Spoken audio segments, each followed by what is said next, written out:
Ulit si Kiana ha, bibidyoan ka ni Mami ha. Pag tulog na si Kiana, tataas ang paa. Dalawang paa. Pag tulog na si Kiana, tataas ang kamay. Pag tulog na si Kiana, ilalagay ni Kiana ang paa niya sa ulo. Lalagay ang paa ni Kiana sa ulo. Pag tulog na. O, tsaka yung kabila naman, kabilang paa naman. Kabilang paa lalagay sa ulo.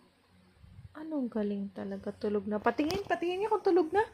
Ay, tulog na nga. Close na yung eyes eh. Lalabas ang tongue niyan kapag tulog na. Apo, magsasound ng frog yan kapag tulog na. Magsasound ng cow kapag tulog na. Magsasound yan ng cat kapag tulog na. Magsasound yan ng monkey. Magsasound yan ng dog.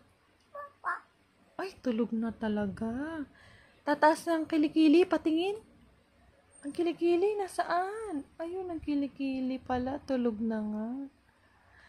Pag tulog na yan si Kiana, hawakan niya yung nose niya.